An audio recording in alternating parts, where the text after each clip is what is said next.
नमस्कार दोस्तों, आज हम सब चर्चा करेंगे हाई ब्लड प्रेशर के बारे में।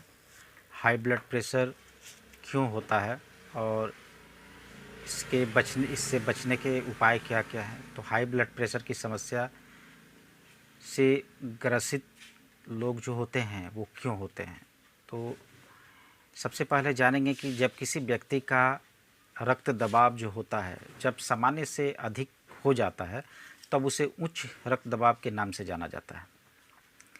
जो हमारी ब्लड प्रेशर है, सामान्य जो ब्लड प्रेशर है, अगर उससे अधिक होता है तो उसे हम लोग हाई ब्लड प्रेशर के नाम से जानते हैं। तो ये हाई ब्लड प्रेशर के बारे में मैंने आपको पहले ही बता दिया था कि अगर आपकी आयु 40 है, अगर उसमें आप 90 जोड़ते हैं तो आप उसका जैसे कि 130 हुआ तो ये सामान्य रक्तचाप हुआ, मतलब ब्लड प्रेशर हुआ। अगर इससे अधिक होता है तो वो हाई ब्लड प्रेशर होता है। तो जब किसी व्यक्ति का रक्त सामान्य से अधिक दबाव जो है सामान्य से अधिक हो जाता है तो अब उसे उच्च रक्त दबाव के नाम से जानते हैं या हाई ब्लड प्रेशर के नाम से जानते हैं। एक स्वस्थ व्यक्ति में 120 से लेकर 130 तक सिस्टोलिक प्रेशर होता है, मतलब सिस्टोलिक प्रेशर, और 80 डायस्टोलिक प्रेशर सामान्य माना गया है। तो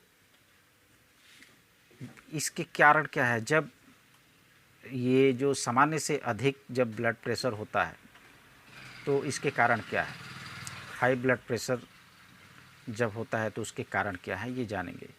मानसिक तनाव एवं शारीरिक श्रम के अनुसार कि समय समय पर रक्तचाप सामान्य से अधिक हो जाता है। कभी कभार हमारे जीवन में भी ऐसा होता है कि मानसिक तनाव या चिंता या परिश्रम के हिसाब से, शारीरिक मेहनत के हिसाब से हम लोगों का जो बीपी है वो कभी कभार बढ़ जाता है, हाई ब्लड प्रेशर का रूप ले लेता है, पर वह थोड़े समय के लिए होता है। पर यह स्वाभाविक है, इसलिए थोड़े समय के लिए बढ़े हुए रक्तचाप को हम लोग हाई ब्लड प्रेशर नहीं कह सकते हैं।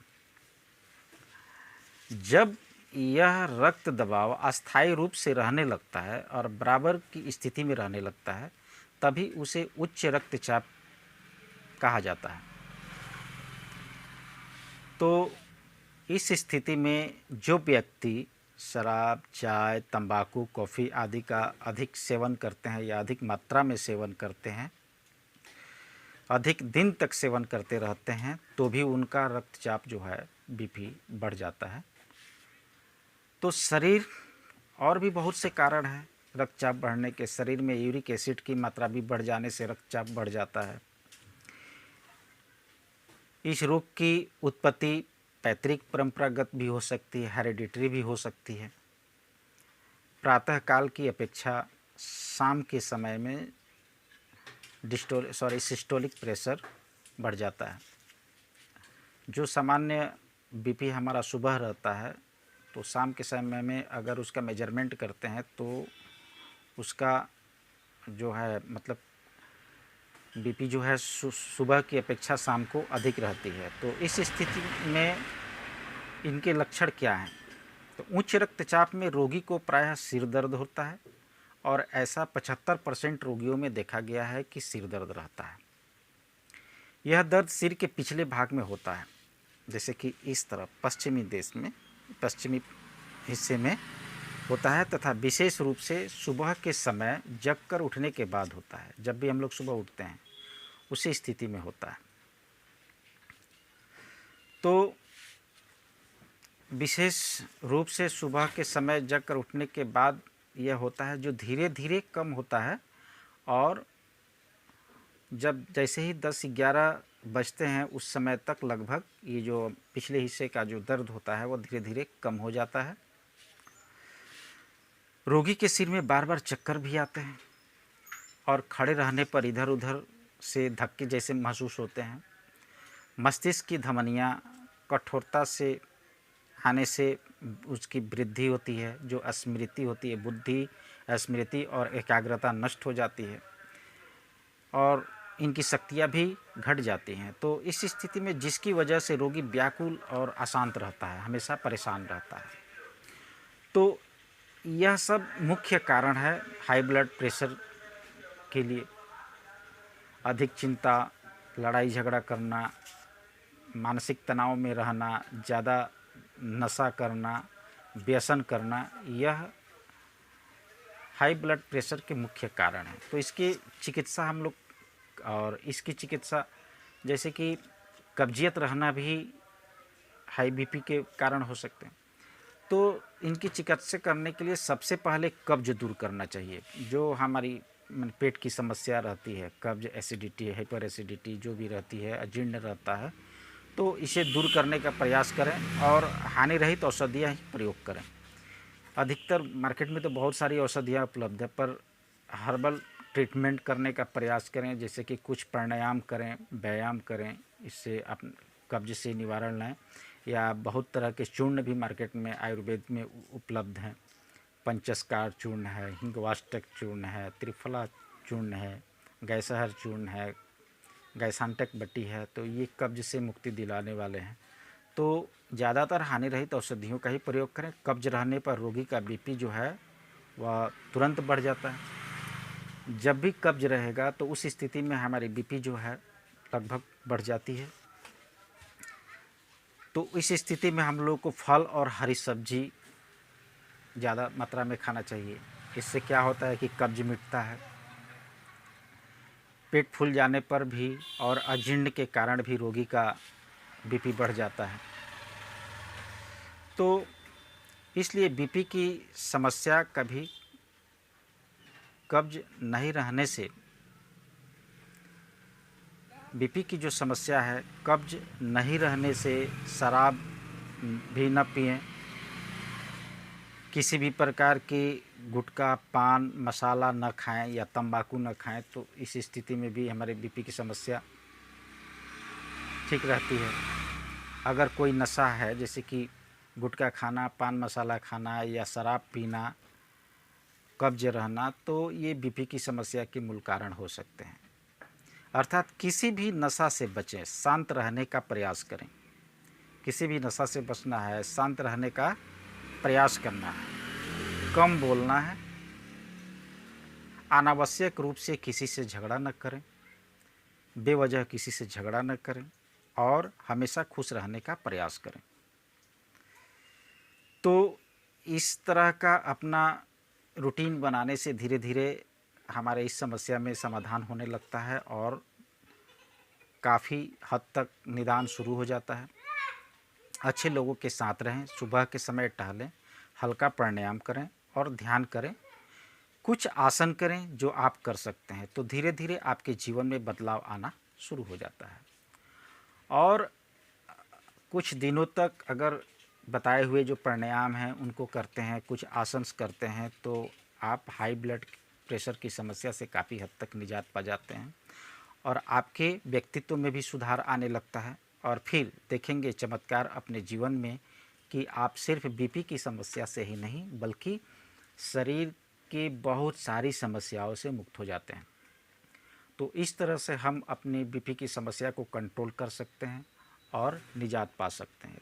तो दोस्तों, बीपी की समस्या के तो बहुत सारे कारण हैं, जैसे कि इनके बारे में हम लोग धमनियों के बारे में भी जानते हैं, हार्ट के बारे में भी जानते हैं, किस तरह से हार्ट जो है हमारा मतलब हमारे रक्त में जो शरीर का संवहन, शरीर में ब्लड का संवहन होता है, रक्त संचार होता है, वो किस तो उतना अधिक अभी हम लोग को जानने की आवश्यकता नहीं है।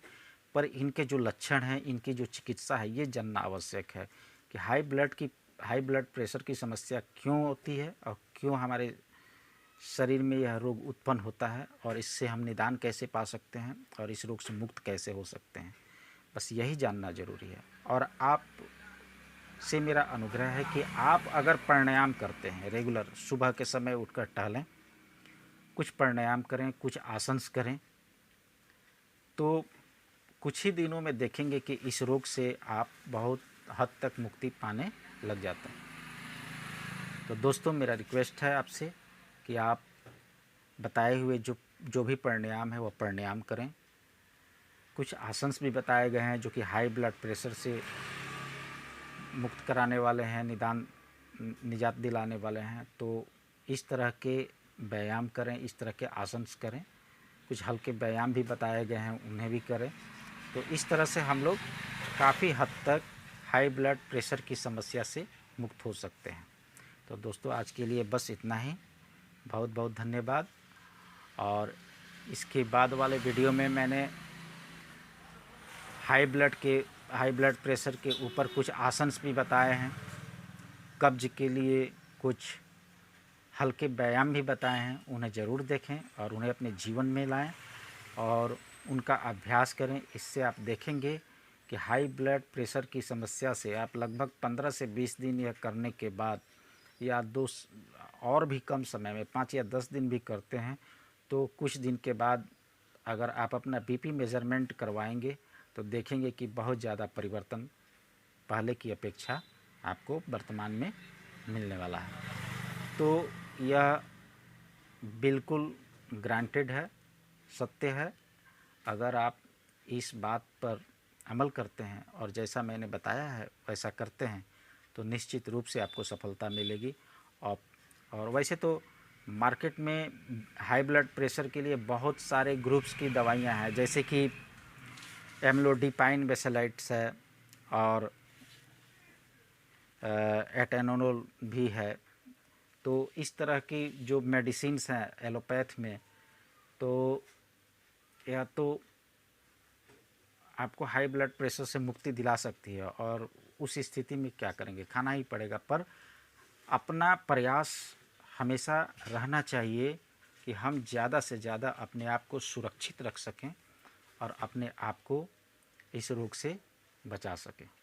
तो यही हमारी सलाह है कि आप हाई ब्लड प्रेशर की समस्या से मुक्त रहें, क्योंकि ये हाई ब्लड प्रेशर की समस्या जो है ये कई रोगों को जन्म देने वाली समस्या है। तो इससे आप जितना बचेंगे उतना बेहतर रहेगा। और हल्के प्राणायाम जो कब्ज के लिए बताए गए उन्हें करेंगे तो और भी रोगों से आपको बचने में सफलता मिलती है। तो यह ध्यान में रखते हुए इन बातों पर अमल करें। और कुछ हल्के आसन्स भी बताए हैं मैंने, और कुछ हल्के व्यायाम भी कब्ज के लिए बताए हैं, उस पर ध्यान दें। और सुबह के समय उठकर थोड़ा टहलें और ये आसन्स करें और व्यायाम करें, और आशा है आप इससे ज़रूर निजात पाएंगे। तो दोस्तों धन्यवाद। खुश रहें और मस्त रहें बस।